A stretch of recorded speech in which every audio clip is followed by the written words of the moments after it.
Do you really think you can do better, little girl? Just watch me. 3 minutes and 47 seconds. That's exactly how long it took for Melody Brooks to completely destroy Adrien Stone's world. And he felt every note as her fingers transformed his silent piano into liquid poetry. Have you ever had someone shatter every assumption you've ever held about them in under 4 minutes? Well, Adrien did. And you can't imagine how it felt to watch a woman he'd dismissed as just the help play Liszt's most challenging piece with such breathtaking mastery that it left him questioning everything he thought he knew about worth, talent, and love.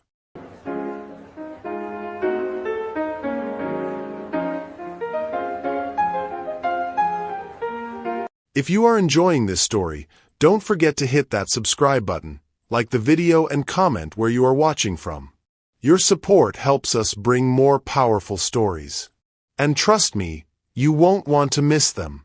Now, let me take you back to where this story really began, that stormy Tuesday morning when two souls from different worlds were about to collide over a piano that had been silent for far too long. The alarm pierced through the pre-dawn silence of the Nob Hill mansion at exactly 6:47 a.m., just as it had every morning for the past 3 years. Adrien Stone's eyes snapped open, his hand already reaching to silence the device before the second chime could disturb the carefully orchestrated quiet of his 12,000-square-foot fortress of solitude. At 34, Adrien possessed the kind of sharp-featured handsomeness that photographers loved and people found intimidating. Steel-gray eyes that seemed to calculate net worth at first glance, perfectly styled dark hair that never dared fall out of place, and a jawline that could cut glass. This morning, he wore charcoal silk pajamas that cost more than most people's monthly expenses, though such comparisons never crossed his mind.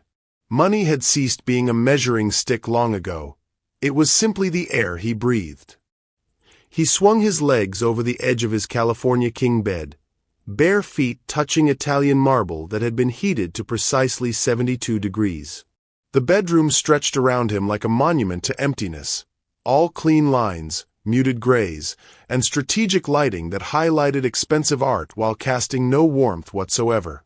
A single photograph sat on his nightstand, his mother at the piano, her fingers frozen mid-song, her smile captured just months before cancer stole both her music and her life. Adrien picked up his phone, scrolling through overnight emails from Tokyo, London, Singapore. His tech company, Nexus Dynamics, operated in 17 countries, and problems never slept. A server issue in Germany. A product launch delay in Australia. A competitor trying to poach his head of development. Each crisis felt like background noise, easily solved with the right combination of money and pressure. He padded to his private gym, a glass-enclosed space overlooking the San Francisco Bay where morning fog rolled in like gray silk. 45 minutes of precise exercise. Cardio calculated to maintain his heart rate in the optimal zone, weights lifted with mechanical precision. No music. No distractions. Just the rhythm of his breathing and the distant hum of a city waking up far below his hilltop kingdom. At 8:15 a.m. sharp, Adrien emerged from his marble-lined shower, water streaming down a physique maintained with the same ruthless efficiency he applied to everything else. He selected a navy Tom Ford suit, white shirt pressed to perfection, silver cufflinks that had belonged to his grandfather. Every detail calculated to project power, control, untouchability. The morning ritual continued in his kitchen, if you could call the sterile expanse of granite and stainless steel a kitchen. More laboratory than heart of a home, it gleamed under LED lighting that revealed not a single smudge or sign of actual use. Adrien consumed his breakfast with the enthusiasm of a man taking medicine. Steel-cut oats, fresh berries, black coffee from beans that cost $50 a pound. Nutrition optimized. Flavor irrelevant. He ate standing at the granite island, reviewing market reports on his tablet, occasionally glancing through the massive windows that framed the Golden Gate Bridge like a postcard he'd grown tired of viewing. The house surrounded him with its 15 rooms of designer furniture and original artwork, each space perfectly decorated and completely empty of any sign that a human being actually lived there. The silence was broken only by the soft chime of his phone. His assistant's daily briefing, board meeting at 10, lunch with potential investors at noon, conference call with the London office at 3. A life structured down to the minute, productive and profitable and utterly hollow. Adrien straightened his tie and collected his briefcase, preparing to descend into his garage where 3 cars waited. A Tesla for efficiency, a Porsche for the rare moments he pretended to enjoy driving, and a Mercedes for client meetings. He paused at the foot of the grand staircase, his eyes drawn to the one room he never entered anymore, the music room. Through the open doorway, he could see the Steinway grand piano that dominated the space, its ebony surface reflecting the morning light. 10 years of dust had probably accumulated on the keys. He couldn't remember the last time he'd touched them. Music belonged to a different version of himself, one that had died along with his mother when he was 16. What would she think of him now? The thought flickered through his mind before he crushed it with practiced efficiency. Success was what mattered. Power. Control. Not the sentimental weakness that had once made him believe beauty and art meant something more than market value. Melody Brooks had been awake for 30 minutes already, sitting at the edge of her narrow bed in the small room she rented from Mrs. Patterson, an elderly widow who charged fair rates and asked no questions. At 28, Melody possessed a quiet elegance that expensive clothes couldn't buy, warm brown eyes that held depths of intelligence and pain, natural hair that framed her face in soft curls, and hands that moved with an unconscious grace that spoke of years of disciplined training. She wore faded jeans and a purple sweater that had seen better years but still brought out the richness of her dark skin. Practical clothes for practical work, nothing that would draw attention or suggest she'd once worn evening gowns on concert stages and received standing ovations from audiences who hung on every note she played. The room around her told the story of dreams deferred rather than abandoned. A small desk held sheet music, Chopin, Bach, Liszt, the pages worn from years of study and dreams. A few books about music theory leaned against a framed photo of her family. Her parents beaming with pride at her Juilliard acceptance, her younger brother grinning with gap-toothed joy. The photo was 3 years old, taken before medical bills and crushing debt had rewritten all their stories. Melody stood and moved to the tiny window, watching the city wake up in shades of gray and gold. Somewhere across town, in those hills where the wealthy lived behind gates and gardens, her first client of the day was probably stirring in luxury she could barely imagine. Adrien Stone. She'd been cleaning his house twice a week for 8 months now, moving through his empty mansion like a ghost tending to a beautiful tomb. She'd learned things about him that his business rivals would pay millions to discover. How he ate the same breakfast every day but never seemed to taste it. How he worked 16-hour days but never appeared tired, as if ambition had replaced the need for rest. How he owned a piano that clearly cost more than she'd made in the past 2 years, yet the instrument sat silent and untouched, accumulating dust like a monument to abandoned dreams. The irony wasn't lost on her. Here she was, a woman who'd once played Carnegie Hall as a student competition winner, now dusting the piano keys of a man who probably couldn't distinguish Beethoven from the Beatles.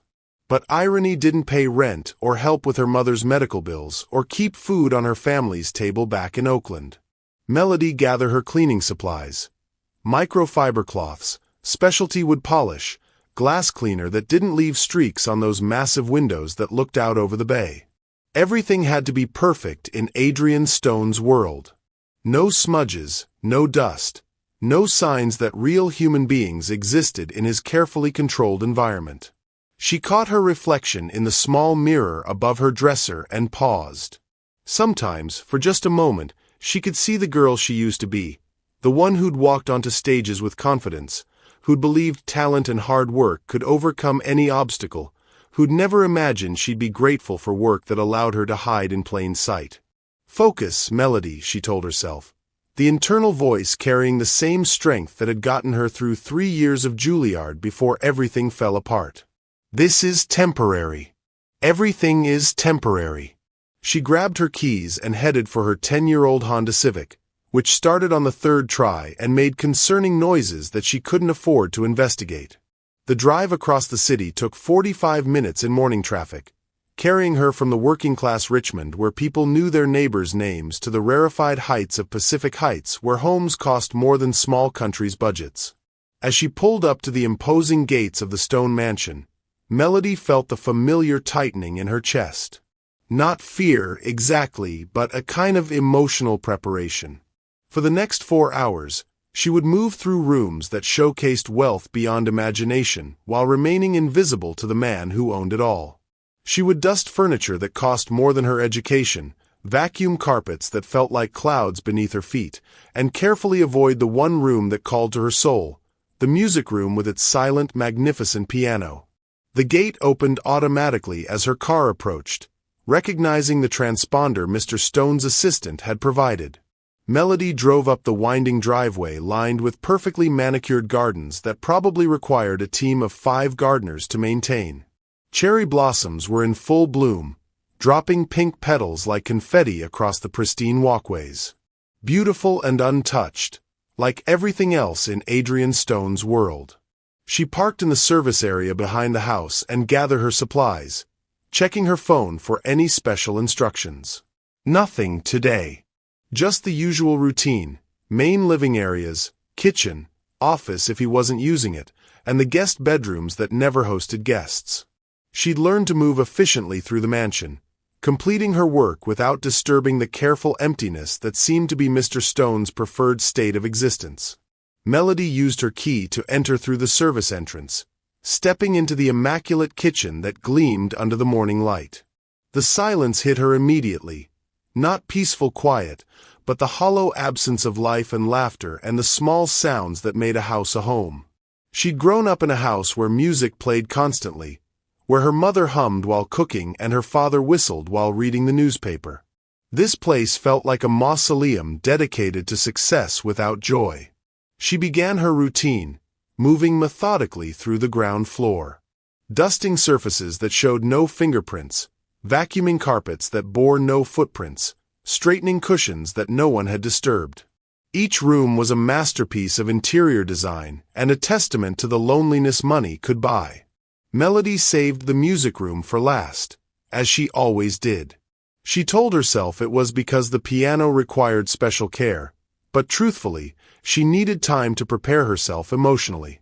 Standing in that room, surrounded by the scent of lemon oil and the morning light streaming across those untouched keys, she felt the weight of her abandoned dreams most acutely. Today, like every Tuesday and Friday for the past 8 months, she would dust Adrien Stone's piano and pretend her fingers didn't ache to dance across those keys. She would clean around the music that lived in her soul and maintain the silence that seemed to define his world. She moved toward the music room, her cleaning supplies in hand, unaware that this morning would be different. Unaware that Adrien Stone, running late due to a crisis call from his Tokyo office, was still in the house. Unaware that in exactly 12 minutes, her carefully hidden world and his perfectly controlled existence were about to collide in a way that would change everything. The stage was set. The music room waited. And somewhere in the elegant emptiness of the mansion, 2 souls who had buried their deepest selves were about to discover that some truths cannot remain silent forever. Adrien Stone stood in the doorway of his home office, phone pressed to his ear as his Tokyo team explained why their biggest client was threatening to walk away. Server crashes, missed deadlines, excuses that made his jaw clench with barely controlled frustration. He paced the marble hallway, his Italian leather shoes clicking against the stone in sharp, angry rhythms. I don't want to hear about problems, Tanaka. I want solutions. Fix it, or I'll find someone who can. He ended the call with more force than necessary, the sound echoing through the empty corridors of his mansion. The silence that followed felt oppressive, pressing against his temples like a physical weight. This house, with all its perfection and polish, suddenly felt like a beautifully appointed prison. He needed movement, distraction, something to burn off the restless energy that success couldn't seem to satisfy. Adrien rounded the corner toward his home gym, then stopped abruptly. Soft sounds drifted from the music room, the gentle whisper of cloth against wood, the careful placement of objects. Of course. Tuesday. The cleaning woman. He'd barely noticed her over the past 8 months. She arrived precisely on schedule, worked efficiently through his house, and disappeared without disturbing his carefully ordered existence. Exactly what he paid for. Invisible service from invisible people who understood their place in his world. But today, something felt different. Maybe it was his frustration with the Tokyo crisis, or the way the morning light slanted through the tall windows, but Adrien found himself walking toward the music room instead of away from it. He told himself he was simply checking on her work, ensuring his expensive piano received proper care. Through the doorway, he could see her, a woman in faded jeans and a purple sweater, moving around his Steinway Grand with an almost reverent care. She held her microfiber cloth like it was made of silk, dusting each surface with a gentleness that seemed oddly personal. There was something in her posture, the way she moved around the instrument, that struck him as different from how she cleaned everything else. "Excuse me," Adrien said, stepping into the room. The woman turned, and he found himself looking into warm brown eyes that held a depth he hadn't expected. She was prettier than he'd realized.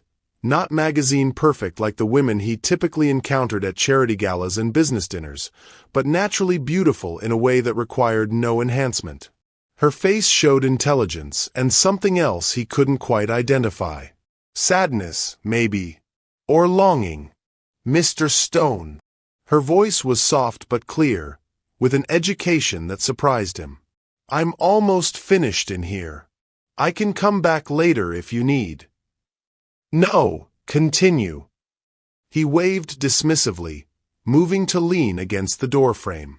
"I was just curious. You seem to take special care with the piano."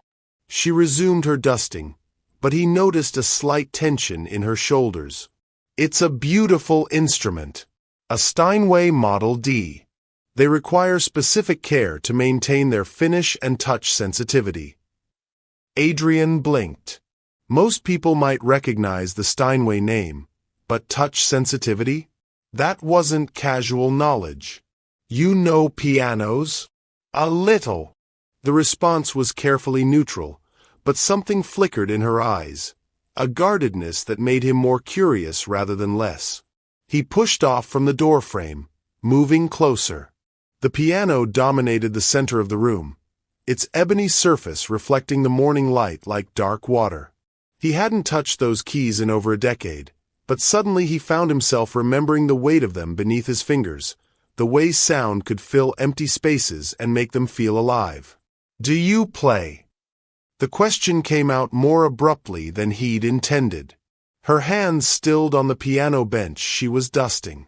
For a moment, she didn't answer, and he thought he saw her fingers tremble slightly against the cloth.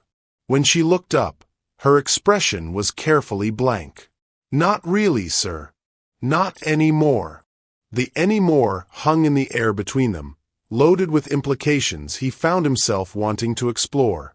But her tone suggested the conversation was closed, and he felt a familiar irritation at being dismissed. People didn't dismiss Adrien Stone. They competed for his attention, sought his approval, hung on his every word. "Pity," he said, moving to run his hand along the piano's closed lid. Dust came away on his fingers, proof of how long it had been silent. "It's a shame to have an instrument like this go unplayed. Though I suppose it takes real skill to handle Liszt or Rachmaninoff. Most people couldn't manage anything more complex than chopsticks." He saw her stiffen at the casual condescension in his tone, saw something flash in her eyes that looked almost like anger. Good. He preferred honest reactions to the careful deference he usually received. "Liszt is challenging," she said quietly, still not looking at him. "But not impossible. With proper training and dedication, most pieces are achievable." Adrien felt a smile tug at the corner of his mouth. Not a pleasant expression, but one that had intimidated boardrooms full of executives. Here was an opportunity for entertainment, a brief distraction from the morning's frustrations. What harm could there be in demonstrating reality to someone who clearly needed a lesson in knowing her place? Really? He moved to the piano bench, lifting the lid to reveal the pristine ivory and ebony keys. Well then, since you seem so confident about Liszt's accessibility, perhaps you'd care to demonstrate? The woman, he realized he didn't even know her name, went very still. Her cleaning cloth hung forgotten in her hands as she stared at the revealed keyboard like it might bite her. I couldn't, Mr. Stone. I'm here to work, not to. Consider it part of your job today. His voice carried the quiet authority that had built his empire. Prove this theory about Liszt being achievable. Let's say, La Campanella. Surely someone with proper training could manage that. He watched her face carefully, expecting to see the nervous retreat he was used to when people realized they'd overstepped. La Campanella was notoriously difficult. Liszt's third étude, a piece that separated serious pianists from dilettantes. He'd chosen it specifically because it was nearly impossible for anyone without years of advanced study. But instead of backing down, something shifted in her expression. The careful servility fell away, replaced by something that looked almost like steel. She set down her cleaning cloth with deliberate precision and turned to face him fully. If I play Liszt, she said, her voice carrying a new edge, what exactly are you offering in return, Mr. Stone? The question caught him off guard. He'd expected stammering excuses, not negotiations. The woman was looking at him with those intelligent brown eyes, and he found himself oddly intrigued by her boldness. If you can actually play La Campanella, really play it, not stumble through it, I'll. He paused, considering. What could he offer someone in her position? Money seemed too crude, too obvious. Then inspiration struck, and that predatory smile returned. I'll marry you. The words hung in the air like a challenge thrown down between them. He expected her to laugh, to back down, to return to her cleaning with proper humility. Instead, she studied his face for a long moment, as if measuring something he couldn't see. That's quite an offer, Mr. Stone. Her voice was steady, but he caught something underneath it. Hurt, maybe, or determination. Are you prepared for the consequences if I accept? Before he could respond, she moved to the piano bench and sat down with a grace that should have warned him. Her posture changed completely. Back straight, shoulders relaxed, hands positioned over the keys with a professional precision that made his breath catch. Melody Brooks, she said, not looking at him. Since we're making bargains, you should know my name. And then her fingers touched the keys. The first notes of La Campanella filled the room like liquid fire, each note crystal clear and perfectly placed. Adrien felt his world tilt and shift as the woman, Melody, transformed before his eyes. This wasn't stumbling through a difficult piece. This was mastery. This was artistry that belonged in concert halls, not cleaning houses. Her hands moved across the keyboard with impossible fluidity, tackling Liszt's most demanding passages with a kind of technical brilliance that took decades to develop. The music soared and danced, filling every corner of his sterile mansion with life and passion he'd forgotten could exist.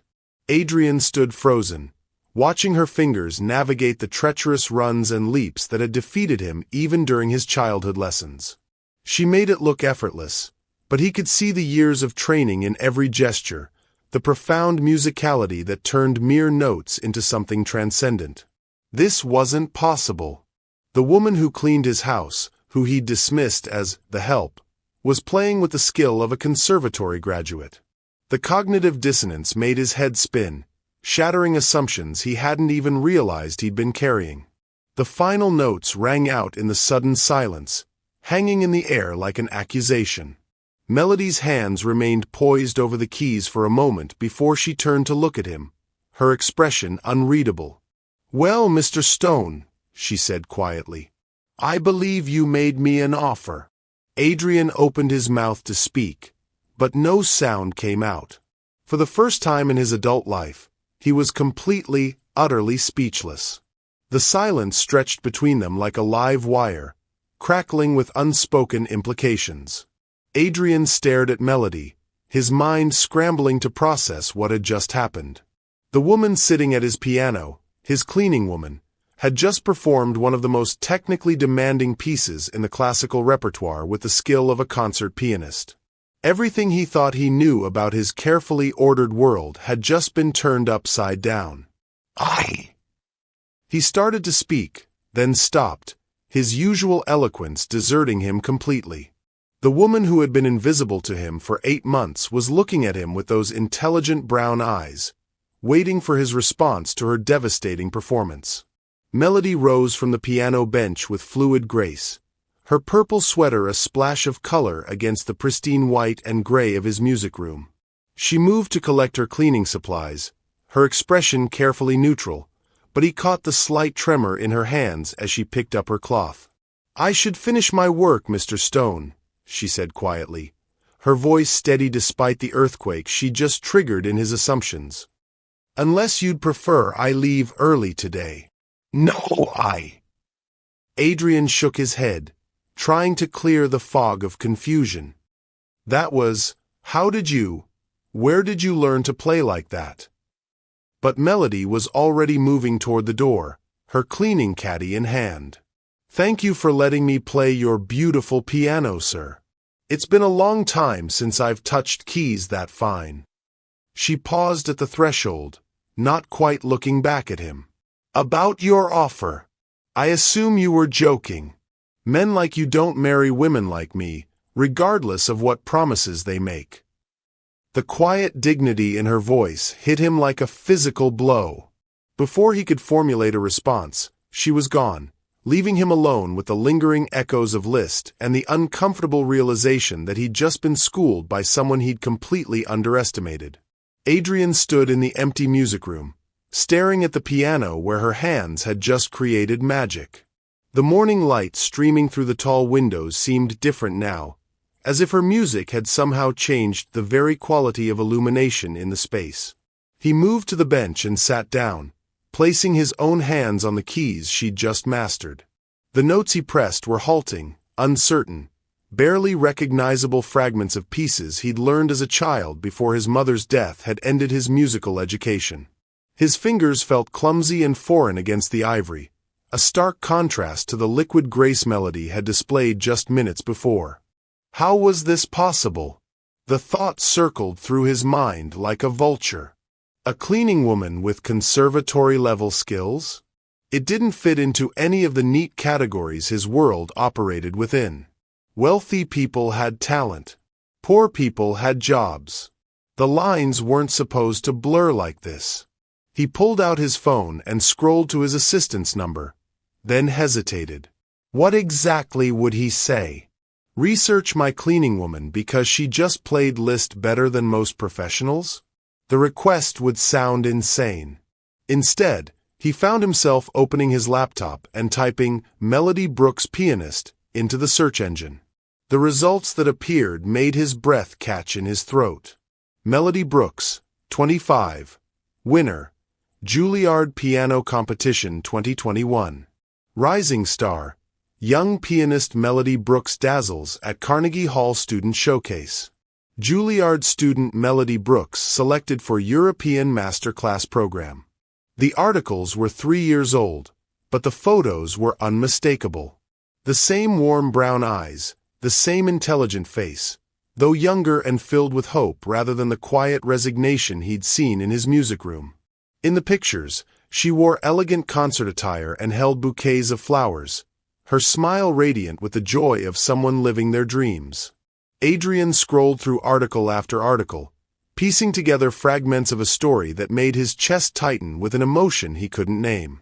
Melody Brooks hadn't just known how to play piano, she'd been on track to become a professional concert pianist.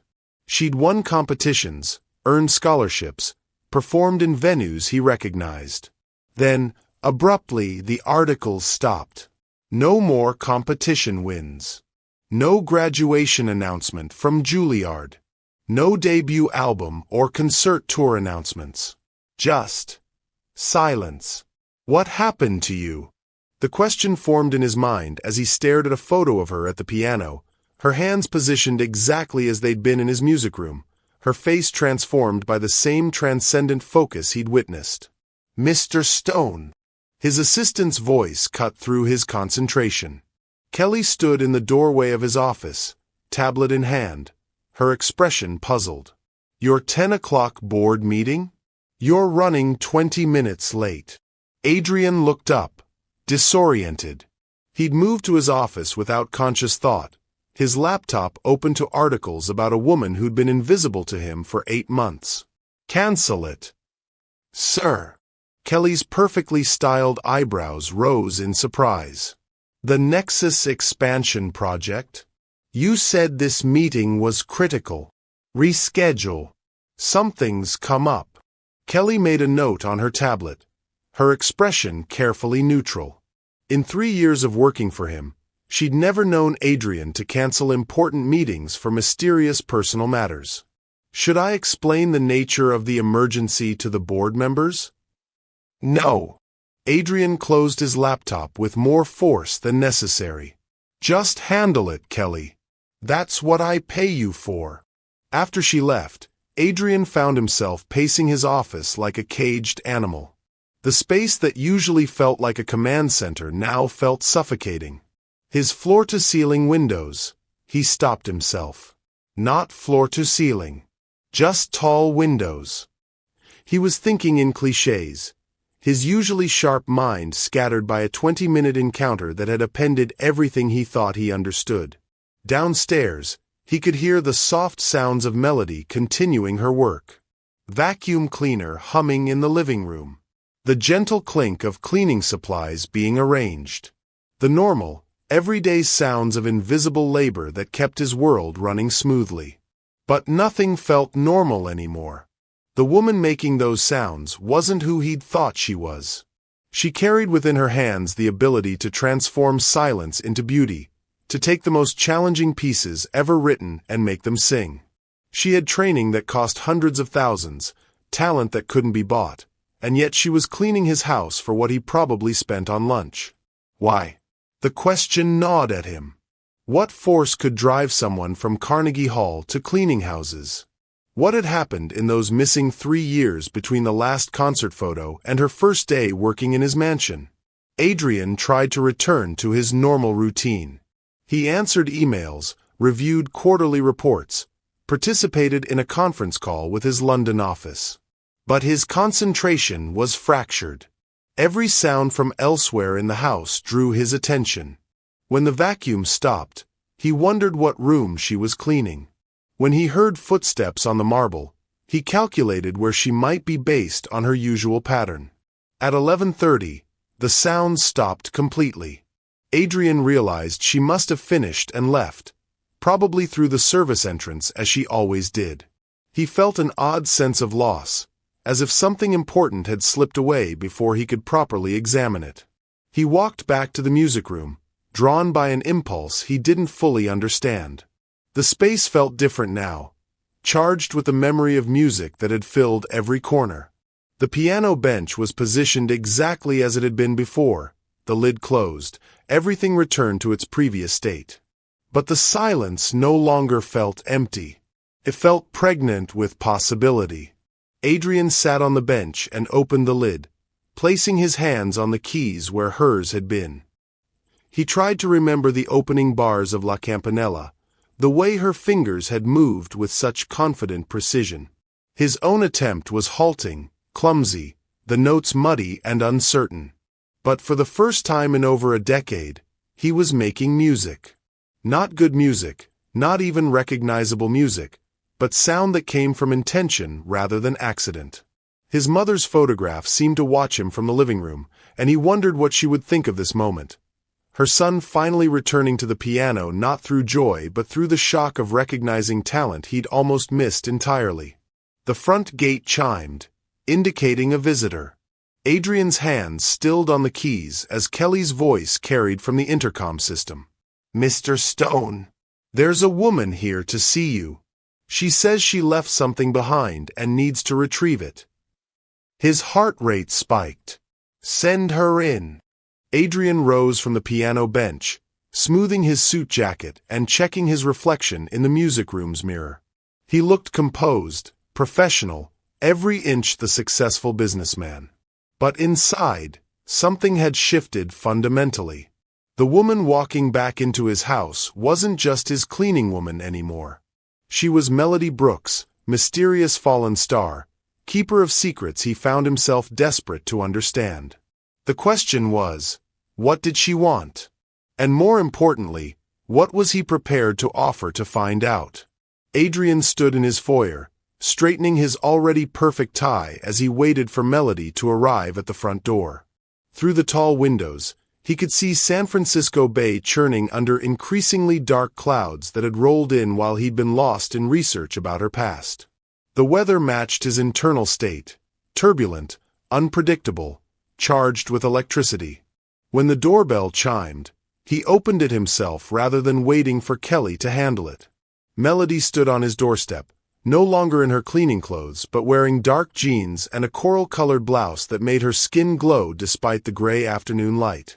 She held a small leather portfolio against her chest like a shield. "Mr. Stone." Her voice was carefully polite, but he caught the tension underneath. "I apologize for disturbing you. I left my sheet music in the music room. I just need to collect it and I'll be out of your way." Sheet music. Of course. In all his shock over her performance, he hadn't noticed what she might have brought with her. Now he found himself curious about what pieces she carried, what music lived in that leather case she held so protectively. "Please, come in." He stepped aside, hyper-aware of her presence as she moved past him into the foyer. She smelled like vanilla and something floral, jasmine, maybe, a warmth that seemed to follow her through his sterile hallways. "I can find my own way," she said, already moving toward the music room. "You don't need to." A flash of lightning illuminated the foyer, followed immediately by a crash of thunder that made them both jump. The lights flickered, and rain began hammering against the windows with the sudden intensity of a Bay Area spring storm. "Jesus," Adrien muttered, moving to look outside. The storm had arrived with shocking speed, transforming the earlier gray clouds into a wall of water that made visibility almost zero. Trees in his garden bent under the wind, and he could see debris flying past the windows. "I should go," Melody said, but her voice lacked conviction as she stared at the tempest outside. "My car." Another lightning strike, closer this time, and the lights went out completely. Emergency power kicked in immediately, but the house felt different in the dim auxiliary lighting. More intimate, less like a museum. "You're not going anywhere in this," Adrien said, his voice carrying automatic authority. "It's not safe." Melody looked torn between accepting his logic and maintaining her distance. She clutched her portfolio tighter, as if the sheet music inside could somehow transport her away from this uncomfortable situation. "The storm will pass," she said. "I can wait in my car until—" "Don't be ridiculous." Adrien moved toward his kitchen, gesturing for her to follow. "I'll make coffee. We can wait it out like civilized people." He didn't wait for her response, leaving her little choice but to follow or stand alone in his darkened foyer. After a moment's hesitation, she trailed behind him, her footsteps soft on the marble floors. The kitchen felt different in the storm's dim light, less sterile, more human. Adrien found himself actually looking at the space as he moved through it, seeing it through Melody's eyes. What must she think of his granite countertops and professional-grade appliances that rarely got used for actual cooking? "Cream. Sugar?" he asked as he started his expensive espresso machine, grateful for something normal to focus on. "Black is fine." Melody perched on one of the bar stools at his island, setting her portfolio carefully beside her. She looked around the kitchen with curious eyes, and he wondered what she was cataloging about his life. "So," Adrien said as the machine hummed to life. "Juilliard." He watched her shoulders stiffen, saw her fingers tighten around the portfolio's edges. The single word hung between them like an accusation. "You researched me. It wasn't a question. I was curious." He kept his tone neutral, but inside he felt oddly guilty about the invasion of privacy. Melody Brooks, rising star. Carnegie Hall. European master classes. Quite impressive credentials for someone cleaning houses. The coffee machine finished its cycle with a soft beep that seemed loud in the sudden quiet. Outside, the storm continued its assault on the windows, but inside the kitchen, everything had gone still. "People's circumstances change, Mr. Stone." Melody's voice was carefully controlled, but he caught the pain underneath. Not everyone gets to live their dreams. Adrien poured 2 cups of coffee, noting how she accepted hers with both hands, as if she needed the warmth. Her fingers were long and elegant. Pianist's hands, he realized now. He'd been an idiot not to notice before. What happened? The question came out more gently than he'd intended. The articles just stopped. 3 years ago. Melody stared into her coffee for a long moment, and Adrien thought she wasn't going to answer. When she finally spoke, her voice was barely above a whisper. "My father had a heart attack. Massive medical bills. No insurance." She took a sip of coffee, using the movement to hide her expression. Someone had to work. Someone had to choose between dreams and family. The simple words hit Adrien like a physical blow. He thought about his own father, alive and healthy, and still running his investment firm at 72. About the safety net of generational wealth that had never let him fall, never forced him to choose between survival and ambition. Your scholarship doesn't cover living expenses, doesn't pay for emergency flights home or medical bills or keeping food on the table. Melody's voice gained strength, though he could see the cost of these admissions in the tightness around her eyes. "I made it through 3 years before the money ran out. 3 years of the best musical education in the world, and I had to walk away 6 months before graduation." Thunder crashed overhead, and the auxiliary lighting flickered. In the dimness, Adrien could see tears threatening at the corners of her eyes, though she held them back with fierce determination. "I'm sorry," he said, and meant it more than he'd meant anything in years. "I had no idea." "Why would you?" Melody looked up at him then, her brown eyes bright with unshed tears and something that might have been anger. "Men like you don't think about the cost of dreams. You don't have to choose between your future and your family's survival." The accusation stung because it was true. Adrien had never faced a choice like that.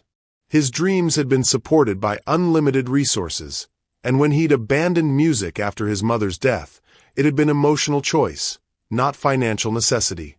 "You're right," he said quietly. "I don't understand that kind of choice." Something in his tone seemed to surprise her.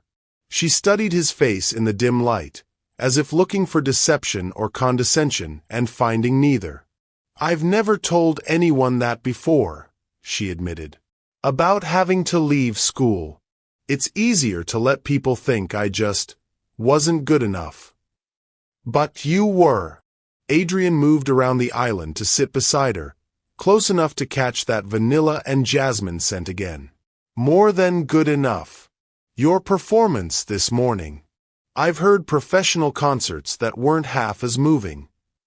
Melody turned to look at him, and he realized how close they were sitting. Close enough to see the gold flecks in her brown eyes, close enough to notice the way her lips parted slightly when she was surprised. "Thank you," she whispered. "It's been 3 years since anyone heard me play. I'd almost forgotten what it felt like to share music with someone." The storm raged outside, but inside Adrien's kitchen, something else was building. A different kind of electricity, warm and dangerous and impossible to ignore. He found himself leaning closer, drawn by forces he didn't fully understand. "Play something else," he said softly. "When the storm passes, play something just for yourself." "I don't have anywhere to practice anymore," Melody said, her voice barely audible. "I sold my keyboard 2 years ago to help with Dad's medical bills." The casual mention of such sacrifice made Adrien's chest tighten. This woman had given up everything, her dreams, her career, her very identity as a musician, to save her family. And he'd spent 8 months treating her like furniture. "You have somewhere now," he said, the words coming out before he could stop them. "You can play here. Any time you want." Melody stared at him in shock. "Mr. Stone, I couldn't." "Adrien," he corrected. "And yes, you could. The piano needs to be played. It's been silent too long." Outside, the storm showed no signs of abating. Inside, 2 people from completely different worlds sat in the intimate darkness, surrounded by the weight of revealed truths and unexpected possibilities. Sometimes the storms that trap us together are exactly what we need to break down the walls we've built. What would you do if you were stuck with someone who just shattered everything you thought you knew? The storm showed no signs of weakening. If anything, the wind had intensified, howling around the corners of Adrien's mansion like a living thing demanding entry. In the kitchen's dim emergency lighting, Melody cradled her coffee cup and stared out at the tempest, her reflection ghost-like in the rain-streaked windows. "You said the piano has been silent too long," she said quietly, not looking at him. "What did you mean?" Adrien felt his chest tighten. He'd hoped to keep the focus on her story, her pain. His own wounds felt too raw, too private to share with someone he barely knew. But something about the storm's intimacy, about the way she'd trusted him with her sacrifice, made his usual defenses feel suddenly insufficient. "I used to play," he said simply. "A long time ago." Melody turned to study his face in the soft light. "What happened? What happened?" Such a simple question with such a complicated answer. Adrien set down his coffee and walked to the window, pressing his palm against the cool glass. Outside, his perfectly manicured gardens were being destroyed by the storm, expensive landscaping torn apart by forces beyond his control. "My mother taught me," he said, his voice barely audible above the wind. "Classical pieces. Mostly. She said music was the language of the soul, that everything else was just noise." He could feel Melody's attention like a physical weight, patient and understanding in a way that made him want to keep talking despite every instinct screaming at him to stop. She was classically trained too. Royal Academy of Music in London. Could have had a career, but she chose my father instead. Chose the life of a tech executive's wife.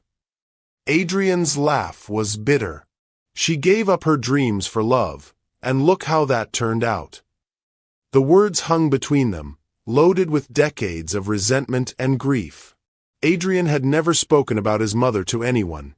Not friends, not therapists, not the succession of women who'd tried to get close to him over the years. "She sounds wonderful," Melody said softly. "What was she like?" Adrien closed his eyes, and suddenly he was 16 again, sitting at their old piano, a smaller Steinway they'd had before his father's wealth had exploded into the stratosphere. His mother's hands guiding his fingers across the keys, her voice warm with encouragement even when he struggled with difficult passages. "Music isn't about perfection, Adrien," her voice echoed in his memory. "It's about connection. About saying things with your heart that your words never could." She was.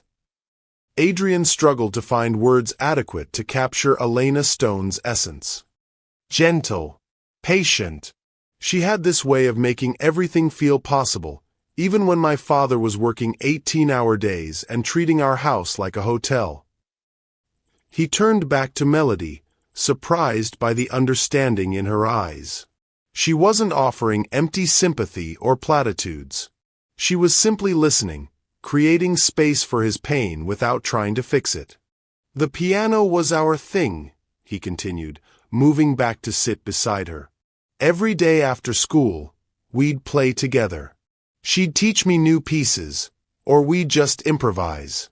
Create music that belonged only to us." "She must have been proud of your progress," Melody said, and Adrien could hear the genuine warmth in her voice. "She was." The memory brought both joy and agony. "I was working on Chopin's Ballade No. 1 when—" He stopped, the familiar wall slamming down between his emotions and his words. "When what?" Melody's voice was gentle, but persistent. Adrien stared at his hands that had once moved across piano keys with confidence, that had created beauty under his mother's loving guidance. Now they felt foreign, disconnected from any source of creativity or joy. "When she died," he said flatly. "Cancer. Pancreatic. 6 months from diagnosis to—" He couldn't finish the sentence. The silence that followed wasn't empty. It was full of understanding, of shared grief that didn't require explanation. When Melody reached over and covered his hand with hers, the touch was warm and electric, sending shock waves up his arm. "I'm so sorry," she whispered. "How old were you?" 16. The word came out rough, scraped raw by years of suppressed emotion. "My father." He fell apart. Completely. The man who could run a multi-billion-dollar company couldn't figure out how to talk to his grieving son. Adrien looked down at their joined hands, her dark skin against his pale fingers, the contrast somehow beautiful in the storm's gray light. He couldn't remember the last time someone had touched him with such simple, uncomplicated kindness. "He threw himself into work," Adrien continued, his voice gaining strength from her touch. 18-hour days became 20-hour days. He'd come home and look at me like I was some kind of puzzle he couldn't solve. The piano reminded him of her, so he wanted it gone. I fought him on it, the only real fight we ever had. "You kept it," Melody observed. "I kept it. But I stopped playing." Adrien pulled his hand away, immediately missing her warmth. "Every time I touched the keys, I could hear her voice, feel her presence. It was too much.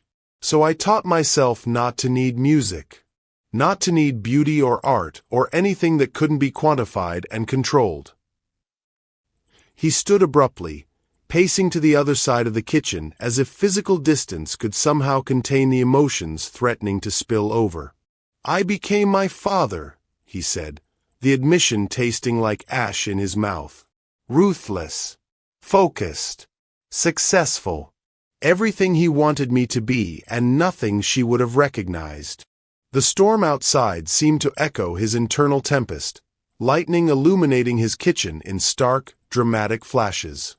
In those brief moments of brightness, he could see Melody's reflection in the window, her expression thoughtful and sad. "That's why you bought such an expensive piano," she said, understanding dawning in her voice. "And why you never play it." "Guilt," Adrien confirmed. "The most expensive shrine to failure money could buy." I told myself I was honoring her memory, but really I was just punishing myself for not being strong enough to continue without her. Melody rose from her stool and moved toward him, her footsteps soft on the polished floor. When she stopped just arm's length away, he could smell that vanilla and jasmine scent again, could see the compassion in her eyes that he didn't deserve. "She wouldn't want that," Melody said firmly. "No mother would want her child to stop creating beauty because of grief." "You don't know that," Adrien replied, but even as he said the words, he knew she was right. His mother had believed music was essential to the human soul. She would have been heartbroken to know he'd silenced that part of himself in her memory. "I know because I have a mother too," Melody said, her voice soft but certain. "And when I called her crying the day I had to leave Juilliard, you know what she said?" Adrien shook his head, transfixed by the pain and love warring in her expression.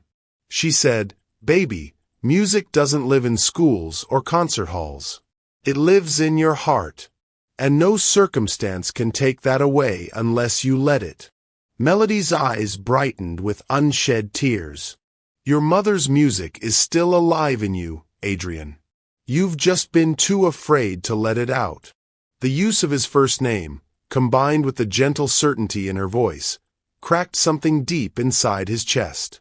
For 18 years, he'd carried the weight of his mother's death like a stone, letting it crush the parts of himself that had brought her joy.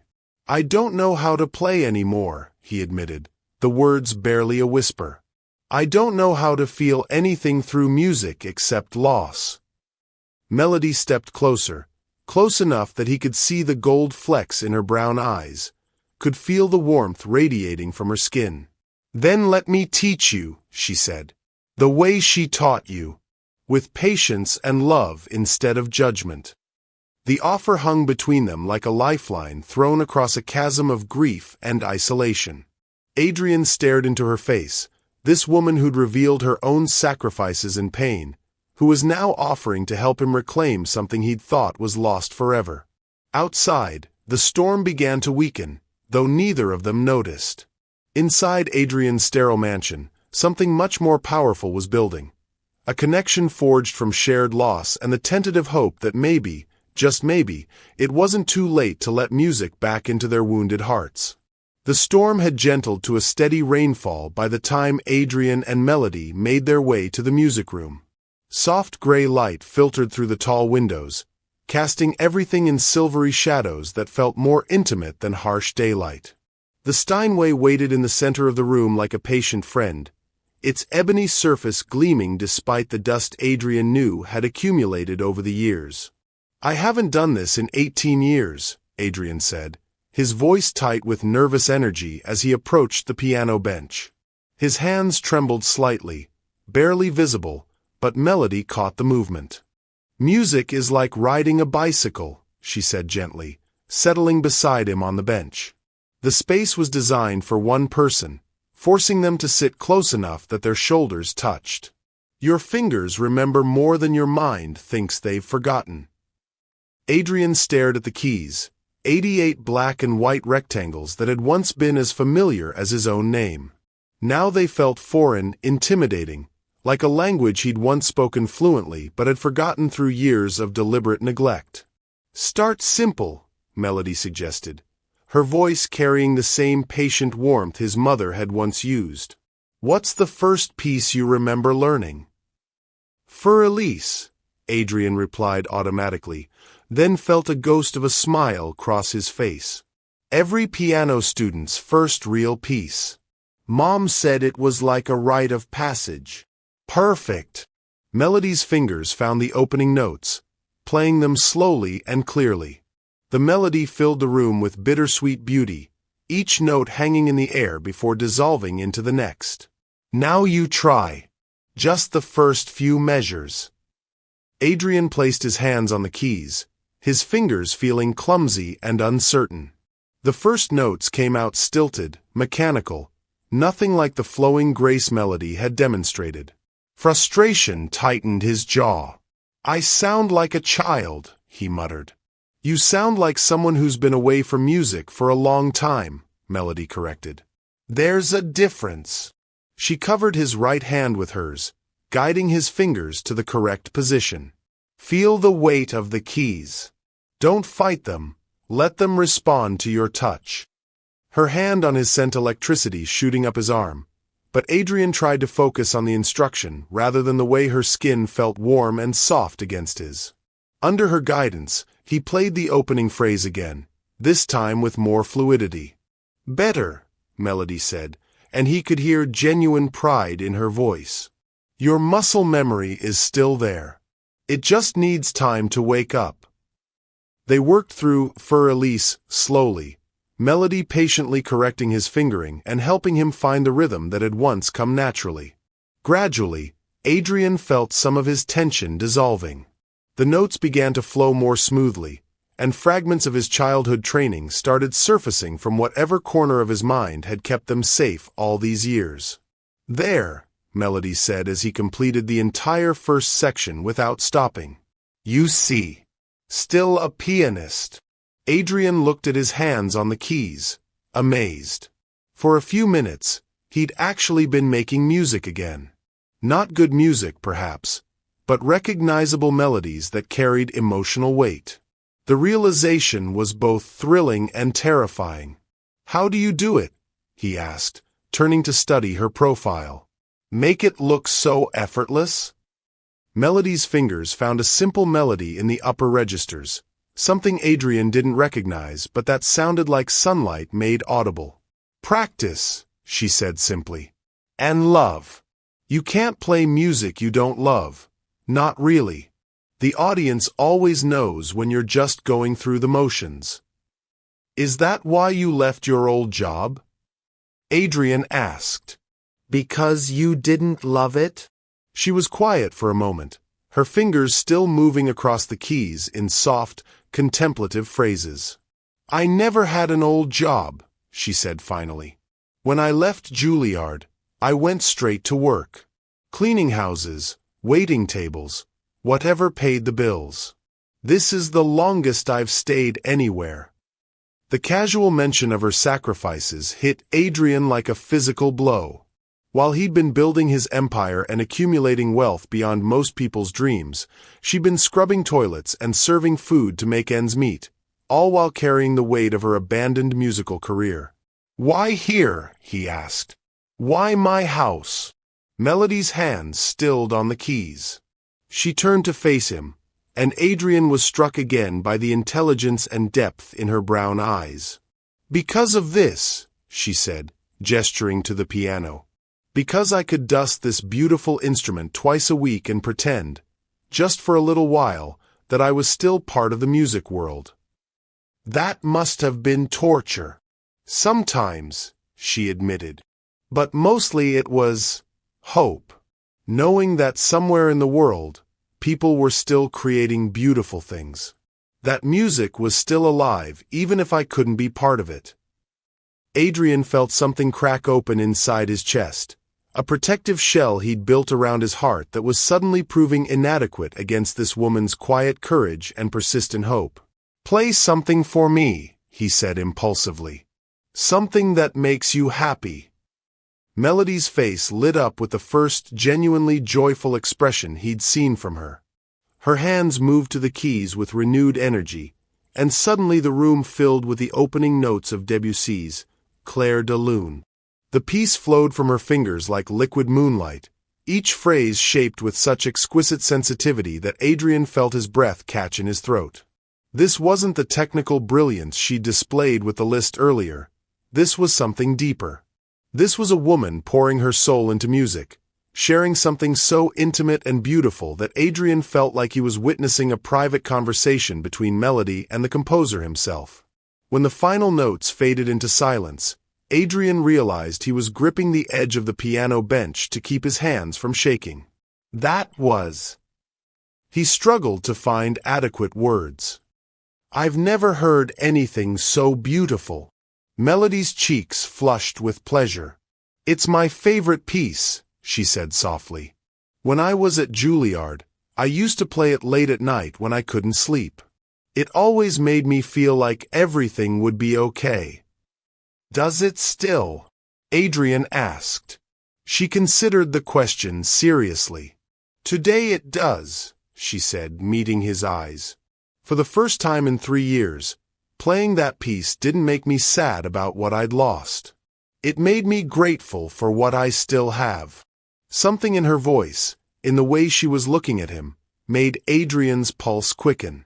They were sitting so close he could see the fine texture of her skin, could count the individual lashes framing her expressive eyes. The air between them felt charged with possibility. "Melody," he said, her name feeling both foreign and familiar on his tongue. "Yes." He reached up to touch her face, his fingers tracing the line of her cheek with reverent gentleness. She didn't pull away, didn't tense under his touch. Instead, she leaned slightly into his palm, her eyes fluttering closed for just a moment. "Thank you," he whispered, "for bringing music back into this house. For bringing it back into my life." When she opened her eyes, they were bright with unshed tears. "Thank you for letting me play again. For remembering that I'm more than just someone who cleans your house." The confession hung between them, loaded with 3 years of suppressed dreams and 8 months of careful invisibility. Adrien felt a surge of protectiveness so fierce it almost knocked him off balance. This woman had been living and working in his world for months, carrying her genius in secret, and he'd been too blind and self-absorbed to see her. "You're so much more," he said, his voice rough with emotion he couldn't contain. "You're extraordinary, Melody. You're the most extraordinary person I've ever met." The words seemed to surprise her. Her lips parted slightly, and Adrien found his gaze drawn to their soft curves. The distance between them felt suddenly insignificant, easily closed with the slightest movement. But before either of them could cross that final inch, the sound of the front door chiming cut through the intimate silence like a blade. They sprang apart, the spell broken, reality crashing back into their precious bubble of connection. "Mr. Stone," Kelly's voice carried from the foyer, professional and concerned. "The storm has passed, and you have the rescheduled board meeting in 30 minutes. Also, there's someone here from the cleaning service asking about their employee." Adrien and Melody stared at each other, the outside world suddenly pressing in on all sides. The magic of the afternoon, the music, the confessions, the growing connection between them, felt fragile and threatened by the return of ordinary life. When two souls start to heal together, the outside world has a way of reminding them why they built walls in the first place. The moment shattered like glass. Adrien and Melody sprang apart on the piano bench, the intimacy of the afternoon evaporating as Kelly's voice carried from the foyer with bureaucratic efficiency. The magic they'd woven through music and shared vulnerability felt suddenly fragile, threatened by the harsh light of ordinary life. "I should go," Melody whispered, gathering her sheet music with trembling hands. The portfolio that had seemed so precious earlier now felt like evidence of something shameful, something that needed to be hidden. "No, wait," Adrien started, but she was already standing, smoothing her coral blouse and avoiding his eyes. "Mr. Stone." Kelly's voice grew closer, accompanied by the sharp click of heels on marble. "The cleaning service representative is quite insistent about speaking with you." Adrien cursed under his breath, torn between his responsibilities and the woman who'd just transformed his understanding of himself. 5 minutes, he called back. "I'll be right there." But when he turned back to Melody, she was already moving toward the music room side door, the service entrance she'd been using for 8 months. The symbolism wasn't lost on either of them. "Melody, please."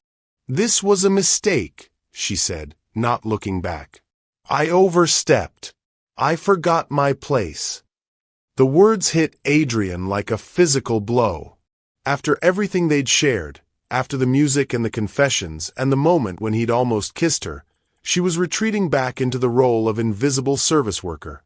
"Your place." Adrien's voice rose with frustration. "After what just happened, how can you talk about knowing your place?" Melody paused at the doorway, her shoulders rigid with tension. When she turned back, her eyes were bright with tears she refused to let fall. "Because this is the real world, Adrien. And in the real world, billionaire CEOs don't have relationships with their cleaning women. They don't fall for Juilliard dropouts who scrub toilets to pay their bills." "I don't care about any of that," Adrien said, moving toward her. "What happened here today was beautiful," Melody finished for him. "And completely impossible." Before he could respond, Kelly appeared in the doorway, her expression carefully neutral despite the obvious tension in the room. Behind her stood a woman in her 50s with iron-gray hair and a disapproving frown. Mrs. Patterson, owner of Spotless Solutions cleaning service. Mr. Stone, Kelly said smoothly. This is Mrs. Patterson. She's concerned about one of her employees who was supposed to finish here hours ago. Mrs. Patterson's sharp eyes took in the scene. Adrien in his expensive suit looking disheveled, Melody with her sheet music clutched against her chest, the two of them standing too close for a professional relationship. Her expression grew even more disapproving. Miss Brooks, Mrs. Patterson said, her voice carrying the authority of someone accustomed to managing working-class employees. You were scheduled to complete your duties and move on to the Henderson account by noon. It's nearly 2 o'clock. Melody's chin lifted slightly, a flash of the dignity Adrien had come to admire. I apologize, Mrs. Patterson. The storm made it unsafe to drive, so I waited it out. In the music room? Mrs. Patterson's tone suggested she found this explanation highly suspicious. With Mr. Stone? The implication hung in the air like poison. Adrien felt a surge of protective anger that made his hands clench into fists. How dare this woman speak to Melody like she was some kind of predator seeking to take advantage of wealthy clients? Miss Brooks was helping me with a technical issue, Adrien said, his voice carrying the cold authority that had intimidated countless business rivals. The delay was at my request. Mrs. Patterson's eyes narrowed. I see. And this technical issue required her to bring her personal sheet music. The question landed like a bomb in the suddenly quiet room. Adrien saw Melody's face go pale, saw her clutch the portfolio tighter against her chest as if it could shield her from the humiliation of exposure. That's irrelevant, Adrien said sharply. Miss Brooks is an exemplary employee who has apparently forgotten the boundaries of professional service, Mrs. Patterson interrupted. We've had issues with her before. What issues? Adrien demanded, his protective instincts fully engaged. Mrs. Patterson's smile was thin and unpleasant. Taking liberties with client property. Playing their instruments instead of cleaning them. Acting above her station. She turned to Melody with undisguised contempt. Did you think I didn't know? Did you think the other girls wouldn't report your little concerts? Melody's face flushed with shame and anger. I never damaged anything. I always completed my work. You were hired to clean, not to play dress-up as some kind of failed musician, Mrs. Patterson snapped. And now I find you here, in an intimate setting with a client, clearly overstepping every professional boundary we have. That's enough, Adrien said, his voice dangerously quiet. You will not speak to her that way in my house. Mrs. Patterson turned her cold gaze on him. Mr. Stone, I understand that certain types of women can be persuasive when they want something. But I assure you, Miss Brooks is not the innocent party she pretends to be. The accusation hit the room like a slap. Adrien felt his vision actually blur with rage, but before he could respond, Melody spoke up, her voice steady despite the tears now flowing freely down her cheeks. Stop, she said quietly. Just stop. She looked at Adrien, and he saw something breaking in her eyes. Not just hurt, but the death of hope. The fragile connection they'd built over the afternoon was crumbling under the weight of social reality and cruel assumptions. She's right, Melody said, her voice barely above a whisper. This is exactly what it looks like. A desperate woman taking advantage of a kind man's sympathy. That's not true, Adrien said fiercely. That's not what this is. Isn't it? Melody's laugh was bitter, broken. You felt sorry for me. For my tragic story about leaving Juilliard. And I let myself believe that music could bridge the gap between your world and mine. She handed her keycard to Mrs. Patterson with hands that shook only slightly. I quit. Effective immediately. Melody, no. Adrien started forward, but she backed away as if his touch would burn her. Thank you for letting me play your piano, Mr. Stone, she said formally, reverting to the careful distance she'd maintained for 8 months. "It was a privilege I won't forget." She turned to leave, and Adrien felt panic claw at his chest. "Where are you going? How can I reach you?" "You can't," Melody said without turning around. "And you shouldn't try. We both know this was just a beautiful mistake." With that, she walked out through the service entrance, taking with her the music and hope that had filled his house for one perfect afternoon. Adrien stared at the empty doorway, feeling like his world had just collapsed for the second time in his life. Mrs. Patterson cleared her throat. "Mr. Stone, I do apologize for this unfortunate situation. I'll have a replacement worker here tomorrow, someone more appropriate." Adrien turned to look at the older woman, and something in his expression made her take a step back. "Get out," he said quietly. "Sir, get out of my house. Now, before I say something we'll both regret." Mrs. Patterson gathered her dignity and left with Kelly trailing behind her, murmuring apologies. Adrien stood alone in his music room, surrounded by the silence that had defined his life for 18 years. But now, instead of feeling familiar and safe, it felt suffocating. The piano bench where they'd sat together was still warm. The air still carried a faint trace of vanilla and jasmine. And in the terrible quiet, Adrien could hear the echo of Melody's last words. "We both know this was just a beautiful mistake." But she was wrong. What they'd shared wasn't a mistake. It was the first real thing he'd felt in years. And he'd just let social pressure and one bitter woman's prejudices destroy it without a fight. The rain outside had stopped completely, leaving only the sound of water dripping from the eaves and Adrien's own ragged breathing in the suddenly empty house. The silence in Adrien's mansion felt different now, not peaceful or controlled, but accusatory. He sat at his piano for hours after Melody left, his fingers occasionally finding fragments of For Elise or Claire de Lune, but every note felt hollow without her presence to give it meaning. The sheet music she'd left behind lay scattered on the bench beside him, pages covered with handwritten notations in her careful script, evidence of a musical mind that never stopped working, even while scrubbing floors and dusting furniture. By evening, Adrien had canceled the rest of his meetings and sent Kelly home early. He couldn't concentrate on quarterly reports or merger proposals when Melody's final words kept echoing in his head. "We both know this was just a beautiful mistake." But she was wrong. What they'd shared wasn't a mistake. It was the first authentic connection he'd felt since his mother's death. The first time in 18 years that music had meant something more than painful memory. The first time he'd seen past his own carefully constructed walls to recognize the extraordinary person who'd been invisible in his world for 8 months. He'd failed her. When Mrs. Patterson had attacked Melody with those cruel accusations, when she'd reduced their afternoon of music and vulnerability to something sordid and calculated, Adrien should have done more than just order them out. He should have defended Melody's dignity, her talent, her worth.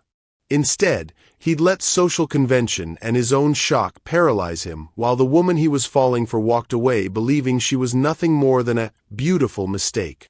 Adrien stood and moved to the tall windows overlooking the bay, watching the lights of Oakland twinkle in the distance. Somewhere across that water, Melody was probably in her small rented room, believing that she'd overstepped and humiliated herself. The thought made his chest ache with a pain he hadn't experienced since watching his mother fade away in a hospital bed. What would Elena Stone think of her son now? The question surfaced unbidden, carrying with it the weight of 18 years of choices that had led him further and further from the man she'd raised him to be. His mother had believed in the power of music to connect souls, in the importance of seeing beyond surface differences to the beauty within people. She would have been heartbroken by his failure to protect someone as gifted and brave as Melody. But she would have been even more disappointed if he gave up now. Adrien pulled out his phone and scrolled through his contacts until he found a number he hadn't called in months. The phone rang 3 times before a familiar voice answered. "Adrien, it's 11 o'clock at night. Someone better be dead or dying." "Hello, Rebecca," Adrien said to his private investigator, a former FBI agent who handled sensitive matters for his company. I need you to find someone for me. This is about a woman, isn't it? Rebecca's tone shifted from annoyed to intrigued. In 10 years of working for you, you've never called me about a woman. Her name is Melody Brooks, 28 years old. She was attending Juilliard 3 years ago before she dropped out. Currently living somewhere in the Bay Area, possibly Oakland or Richmond district. What did she do? Steal something? Breach a contract? Adrien closed his eyes, feeling the weight of how this search might look to an outsider. She didn't do anything wrong.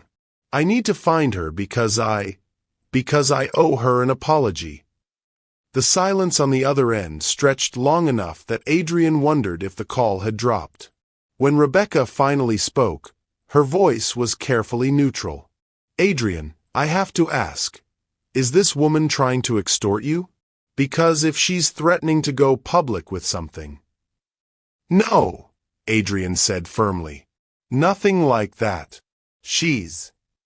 He struggled to find words that could encompass what Melody meant to him.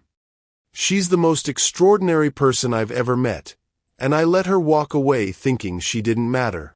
Another pause. Okay, I'll see what I can find. But Adrien, if this is what I think it is, you need to be prepared for the consequences.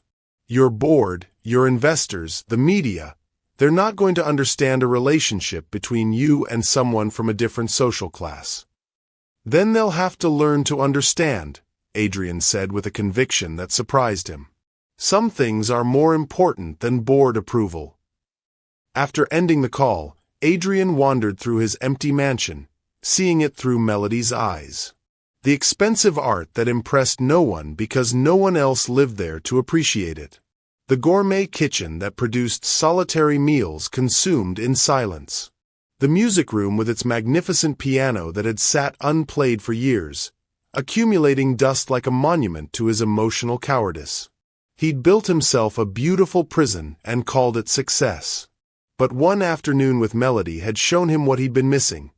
The joy of creating something beautiful with another person, the electricity of intellectual and artistic connection, the simple human warmth of being truly seen and understood.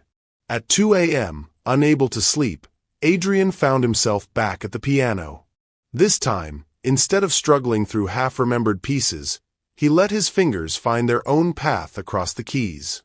The melody that emerged was halting and imperfect, but it was his, the first original music he'd created since childhood.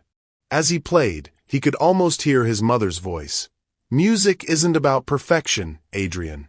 It's about connection. By morning, Adrien had made his decision. Whatever it took, however long it required, he was going to find Melody Brooks and prove to her that what they'd shared was real. Not a moment of weakness or a beautiful mistake, but the beginning of something that could transform both their lives. Rebecca called at 8 a.m. with preliminary information.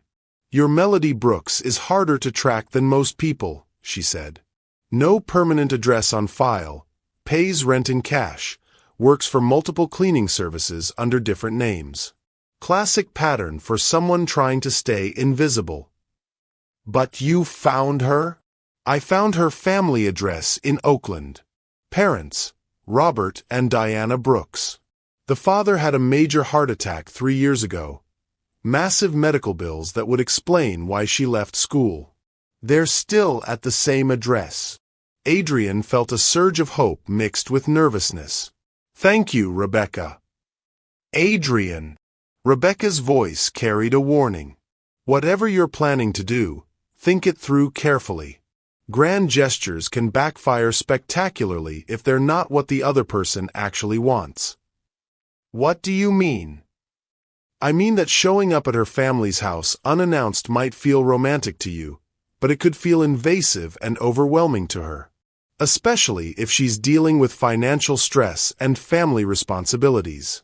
Sometimes the best way to show someone you care is to respect their boundaries, even when it's the last thing you want to do. Adrien sat with that advice as he dressed for what would normally be another day of meetings and profit margins. But nothing about today felt normal. For the first time in his adult life, he was preparing to make a choice based purely on his heart rather than his head. The business world he'd mastered suddenly felt irrelevant compared to the terrifying prospect of laying his soul bare to a woman who had every reason to reject him. By 10 a.m., Adrien was standing in front of his bathroom mirror, adjusting his tie and trying to decide what a billionaire CEO wore when he was about to grovel for forgiveness from the woman he'd fallen in love with. Everything in his closet screamed wealth and privilege. Exactly the barriers that had driven Melody away in the first place. Finally, he chose simple dark jeans and a navy sweater, clothes that made him look less like a corporate executive and more like the man who'd sat beside her at the piano, fumbling through For Elise, while she patiently guided his hands back to the keys. The drive to Oakland felt like traveling to another country. Adrien's Tesla looked absurdly expensive on the working-class streets where Melody had grown up, a rolling advertisement for everything that separated their worlds. But as he pulled up to the modest two-story house where the Brooks family lived, Adrien realized that crossing those barriers was exactly what love required. Now came the hardest part. Finding the right words to convince Melody that what they'd shared was worth fighting for, worth the social complications and personal risks. Worth choosing love over the safety of staying in their separate worlds. The Brooks family house sat on a tree-lined street where children's bicycles leaned against front porches and neighbors knew each other's names. Adrien parked his Tesla a block away, not wanting to announce his arrival with a display of wealth that would only emphasize the gulf between his world and Melody's. The morning air carried the scent of jasmine from someone's garden, and he found himself thinking of how that same fragrance had clung to Melody's hair yesterday when they'd sat together at his piano. The house itself was small but well-maintained, with bright yellow paint that spoke of pride despite modest means. A ramp had been built beside the front steps, likely for Melody's father during his recovery, and flower boxes beneath the windows overflowed with purple and white petunias. Everything about the place radiated the kind of warmth and life that Adrien's mansion, for all its expensive perfection, completely lacked.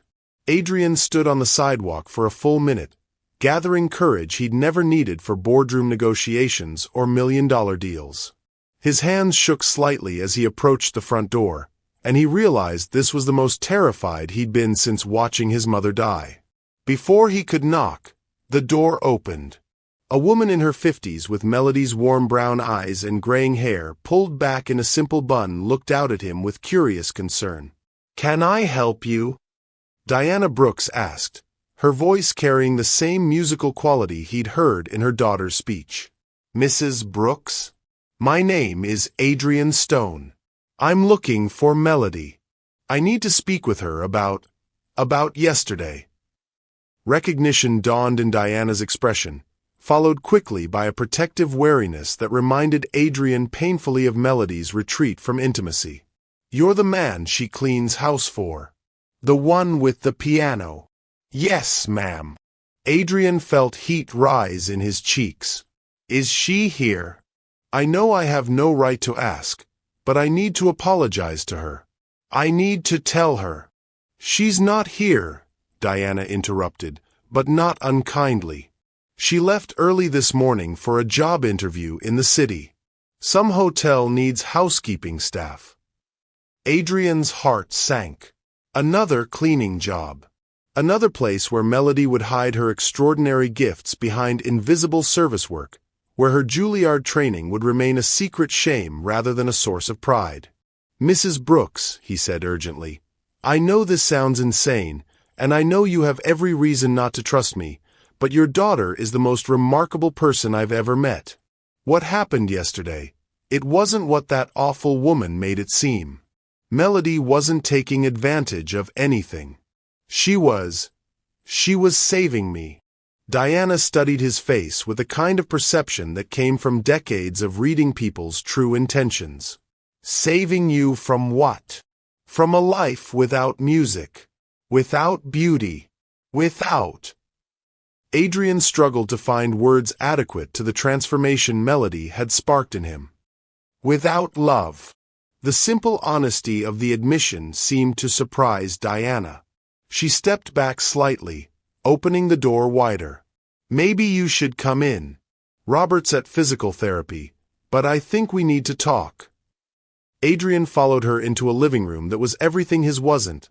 Lived in, comfortable, filled with family photos and well-loved furniture that had clearly hosted decades of conversations and celebrations.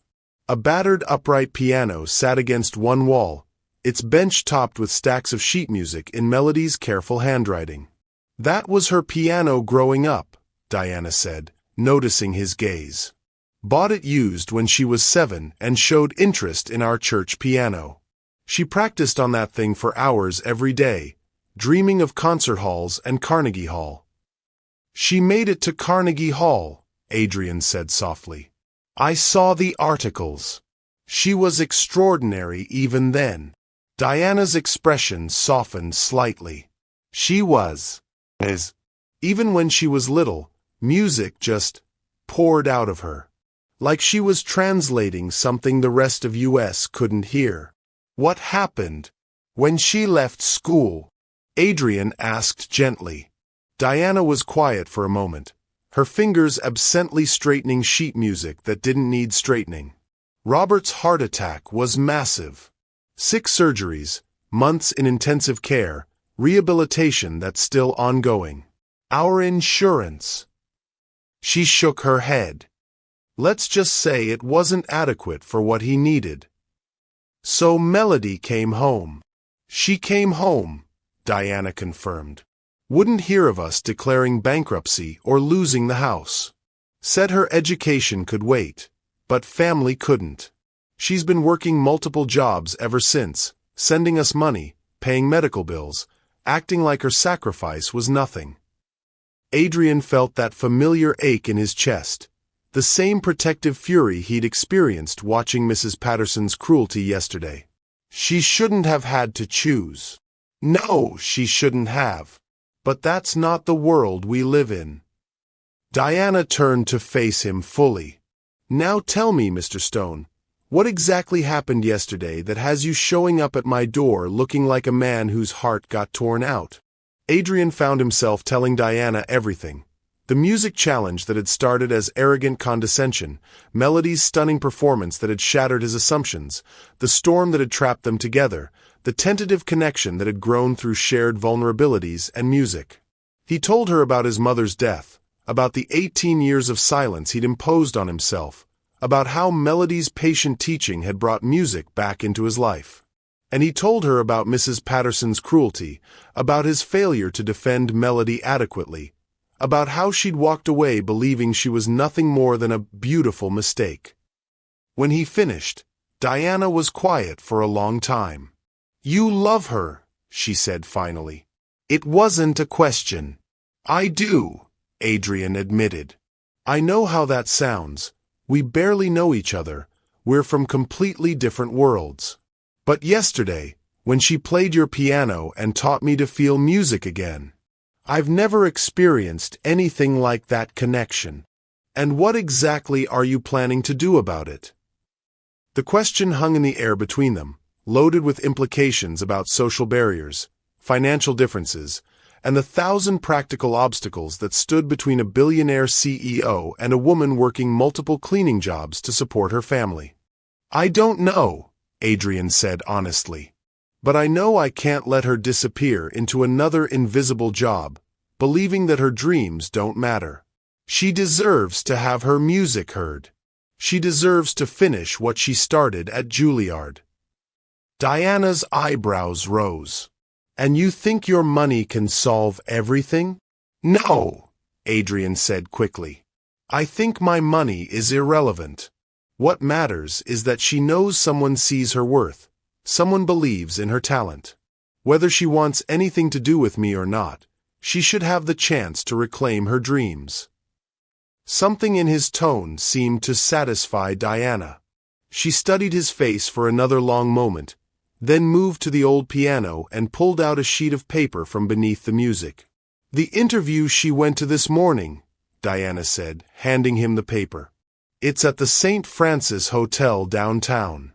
If you really want to find her, if you really want to prove that yesterday wasn't just some rich man's momentary fascination with playing savior to a poor girl, you'll have to do better than showing up here with good intentions. Adrien looked at the paper, a job listing for housekeeping positions at one of San Francisco's most prestigious hotels. The irony wasn't lost on him that Melody was probably at this very moment in another interview, preparing to clean rooms for wealthy guests who would never see her as anything more than part of the furniture. "What do you mean?" he asked. Diana smiled, and for the first time, Adrien saw where Melody had inherited her quiet strength and fierce dignity. "I mean that grand gestures are easy for people with your resources.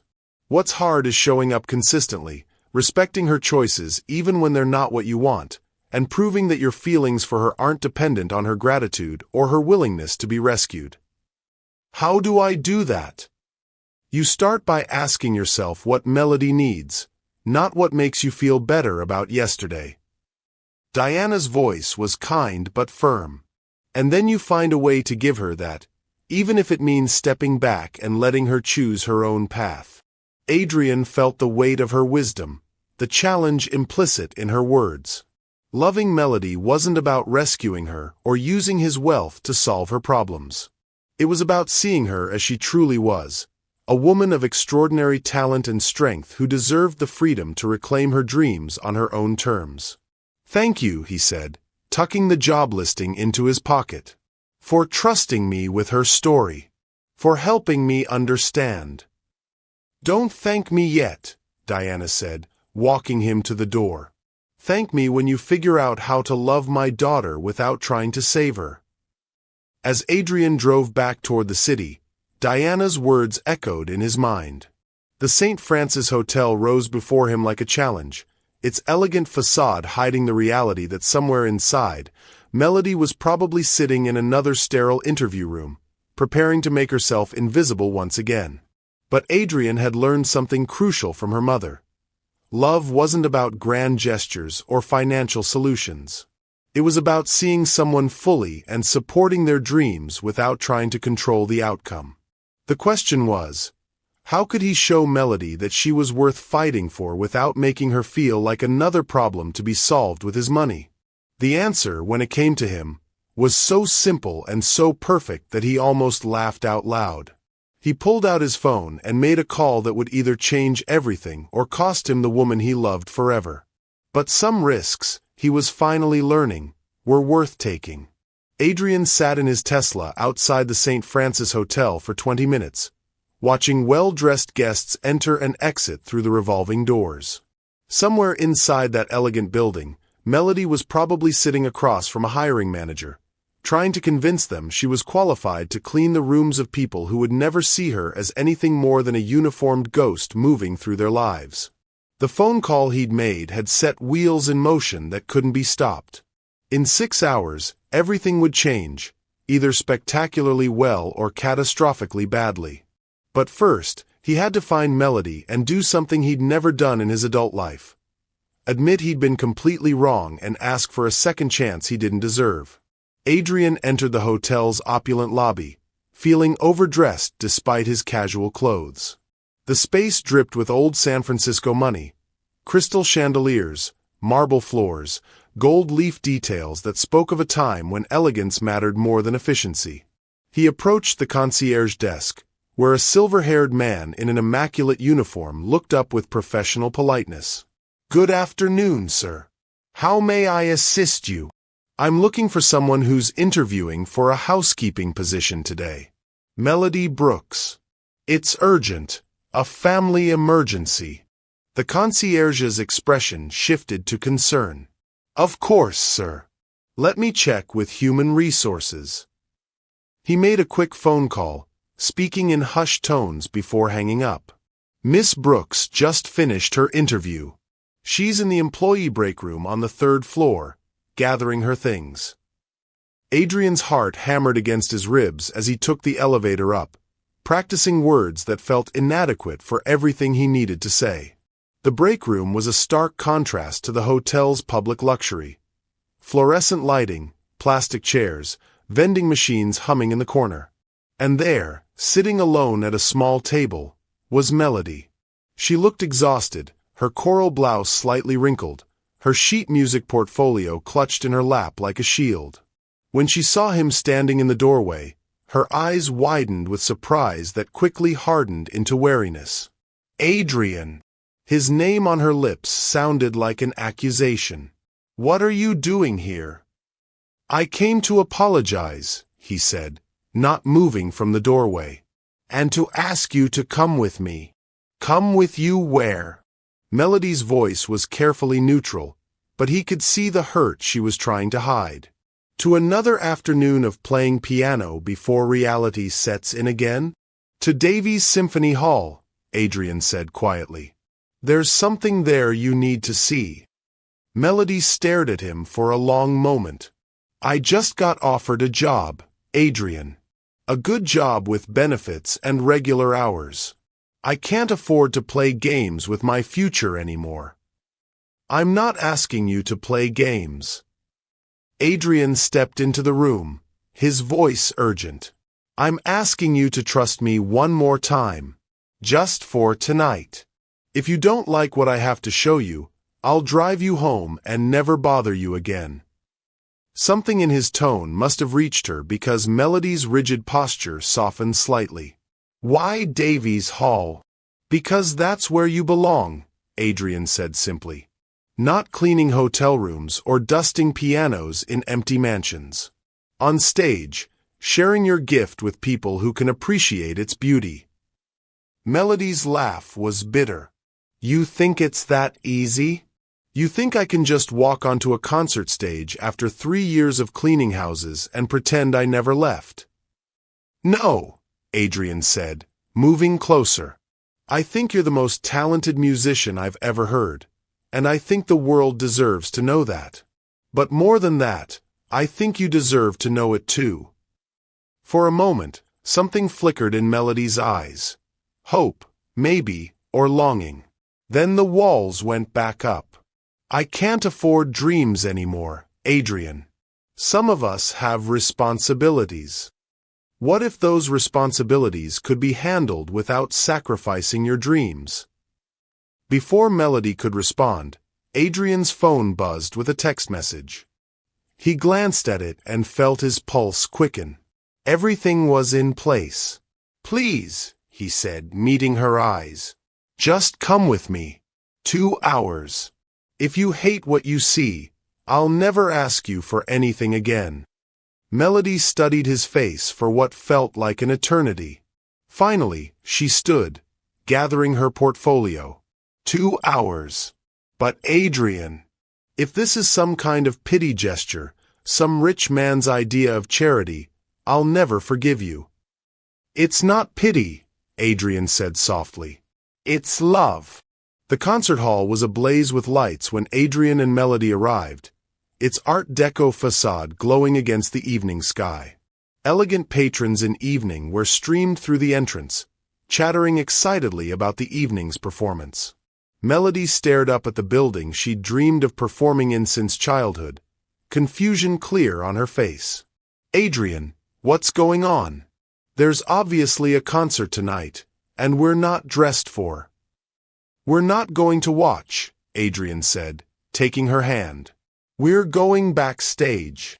He led her around to the artist's entrance, where a security guard nodded in recognition and waved them through. The backstage area buzzed with pre-concert energy. Musicians warming up, stage crew making final adjustments, the controlled chaos that preceded every great performance.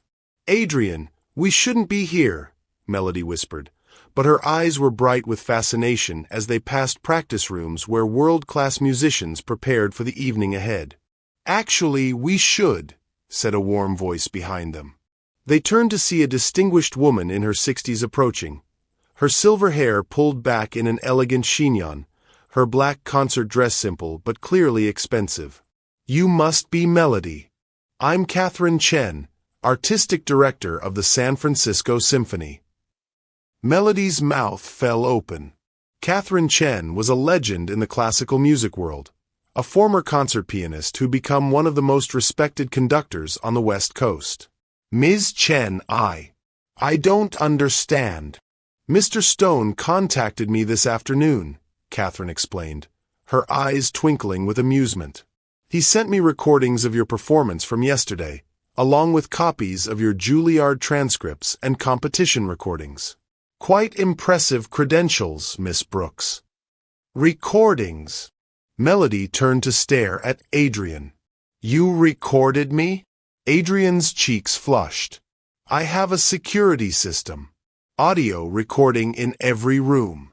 I wanted to hear your playing again, to make sure I wasn't imagining how extraordinary it was. That's a violation of privacy, Melody said, but her voice lacked real anger. It's also how I knew I wasn't crazy, Adrien replied. How I knew that what I heard yesterday was real. Catherine stepped between them with practiced diplomacy. Miss Brooks, I have a proposition for you. Our scheduled soloist for tonight's concerto came down with food poisoning 2 hours ago. I need someone who can perform Rachmaninoff's Piano Concerto No. 2 with minimal rehearsal. Melody went pale. Ms. Chen, I couldn't possibly. You performed it at your Juilliard senior recital, Catherine continued smoothly. I have the recording. You were magnificent then, and based on what Mr. Stone shared with me today, you've only grown as an artist. But I haven't performed publicly in 3 years, Melody protested. I haven't even practiced seriously. I'm not prepared for. The San Francisco Symphony doesn't need you to be perfect, Catherine said gently. We need you to be authentic, to share your gift with an audience that's hungry for real artistry. Adrien watched Melody's face, seeing the war between hope and fear playing out in her expression. You don't have to decide right now, he said softly. But the piano is tuned, the orchestra is ready, and there are 1,500 people in that hall who are about to hear something extraordinary if you're brave enough to share it. Melody looked back and forth between them, her hands trembling slightly. Why? She whispered. Why are you doing this? Because yesterday, when you played Liszt in my music room, you gave me back something I thought I'd lost forever, Adrien said. Because you deserve to have your music heard by people who understand its value. And because... He took a deep breath. Because I made you a promise. I said if you could play Liszt, I'd marry you. I may have been joking then, but I'm not joking now. The words hung in the air between them like a bridge spanning impossible distances. Melody's eyes filled with tears she'd been holding back for 3 years. Tears for dreams deferred, for sacrifices made, for the terrifying possibility that maybe, just maybe, it wasn't too late to reclaim the life she'd thought was lost forever. The audience is waiting, Catherine said gently. What do you say, Miss Brooks? Are you ready to come home?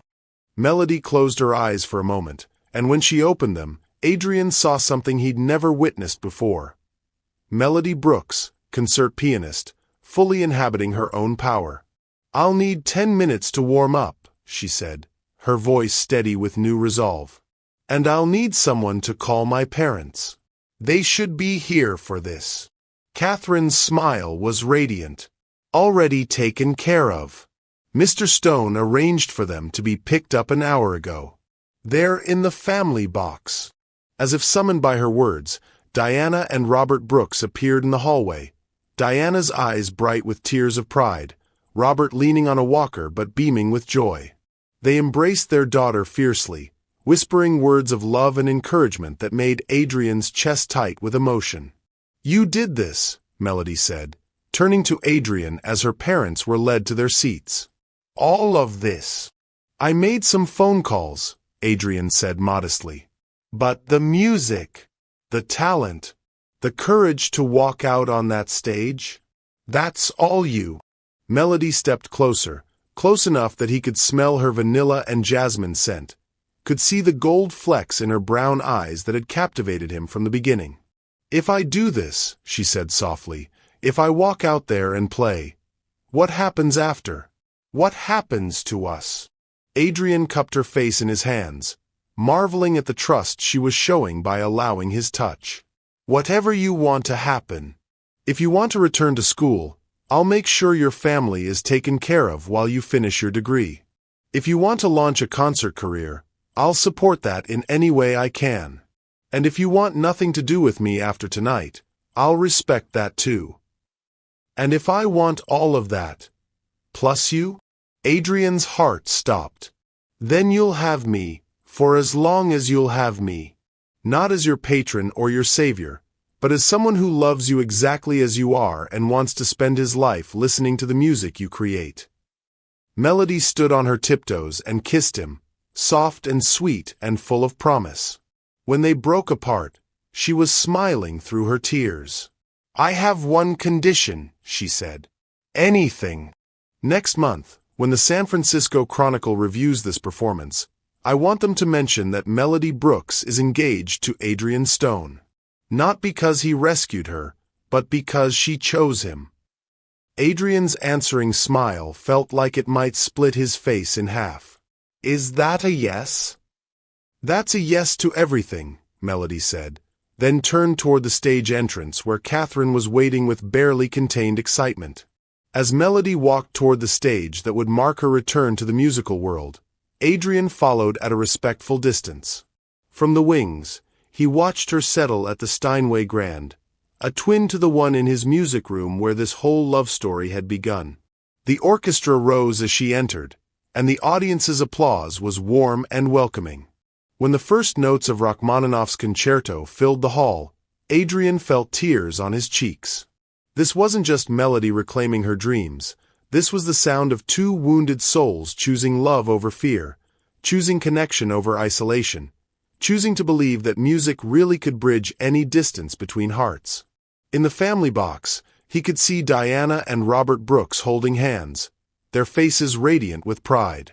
And on stage, bathed in golden light, Melody transformed the air itself into liquid beauty, her fingers dancing across keys that responded to her touch like old friends welcoming her home.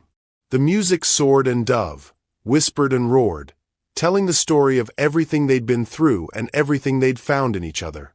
And when the final notes faded into thunderous applause, Adrien knew that this was just the beginning of a love story that would last a lifetime. As Melody took her bows, her eyes found his in the wings. She mouthed 3 words that made his heart soar. I love you.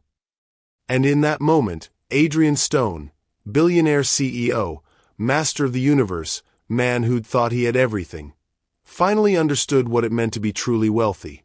Music really is the language of the soul, and sometimes the most beautiful melodies are born from the courage to love beyond all barriers. Thank you for watching this story to the end.